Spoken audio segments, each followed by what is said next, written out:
This 17 News at Noon podcast is brought to you by Clinica Sierra Vista. Welcome back to 17 News at Noon podcast, where we share your news on your schedule. Good afternoon. Thanks for joining us. I'm Maddie Jansen, and today for Nicole Gitsky. We begin with the French fire burning in the Kern River Valley. The fire is burning west of Lake Isabella and has burned 14,773 acres so far. At this morning's briefing, Kern County Fire said it is 15% contained, and we're finally getting a better idea of the toll the fire is taking on residents' lives. This morning, Kern County Fire confirmed that 17 structures have been destroyed, including 9 homes. 17's Marco Torres is live up in the Kern River Valley with the latest on conditions up there as they continue to battle this fire. Marco, what can you tell us? Maddie, right now I am just at the spot fire that's located a little bit north of the current French fire. This fire is actually just below the Alta Ski Valley Ski Resort. Now, the biggest thing with this fire is that right now crews are working to connect this fire with the French fire main body. We actually spoke with Sean Collins from the French Fire Information, who couldn't be here right now, but says that right now the fire crews are working to connect the fires because they're trying to contain it as best as they can.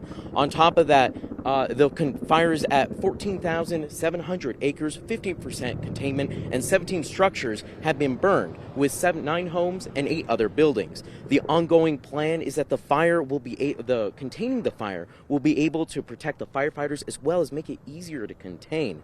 But there is one big danger, and that's the fire has burned and weakened the trees in the area. You can hear the crackling, the popping, and the booming sounds of trees falling all over the forest.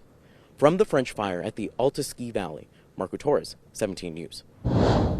Those who live up in the Kern Mountains and Kern River Valley area know the risks and rewards of being there. As the French fire shifted and threatened the community of Keysville, west of Wofford Heights, Dan Hoskins convinced his mother Margie to evacuate her home on the river and come to the Red Cross Evacuation Center Friday night, something she's had to do before. We lost one home in 2003 in the same area due to a forest fire. Got here this morning to be with her and make sure that her and her pets are okay, which so far everybody's in good health and good shape and good spirits. The Hoskins and other evacuees are hunkered down for now at the Red Cross shelter as many communities in and around the Kern River Valley remain on wildfire alert. Kern County Sheriff's Office is ramping up patrols in evacuated areas to stop potential looters. On its Facebook page, the Kern County District Attorney's Office last night warned looters to stay away. The DA's office says convictions for thefts or burglaries that occur within evacuation zones carry harsher penalties. And there are 2 evacuation centers now for those who have to leave their homes. Woodrow Wallace Elementary School and Kern Valley High School have both been set up to provide shelter, hot meals, support, and provide information. Kern County Animal Services says it's helping pet owners who have to evacuate. They tweeted, if you have animals that were left behind, they have personnel ready to assist you and your pets. You can give them a call at 868-7100.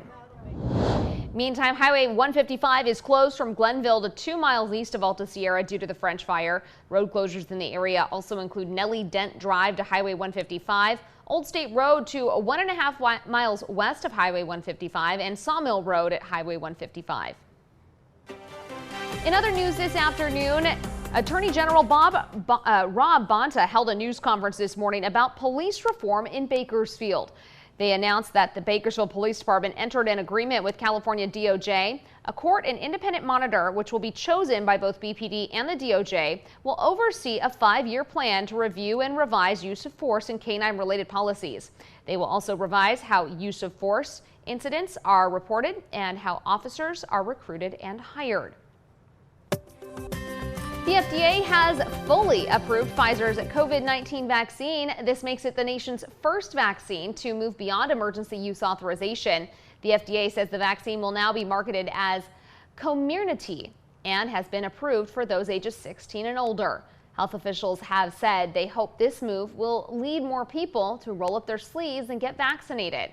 The vaccine will still be available under emergency use authorization for adolescents between the ages of 12 and 15, as well as a 3rd dose in certain immunocompromised individuals. And this morning, Public Health reported 1,149 new coronavirus cases and 3 new deaths. That brings the death toll since the start of this pandemic to 1,448. Updates are not provided over the weekend, so this is the first since Friday when 431 cases were announced.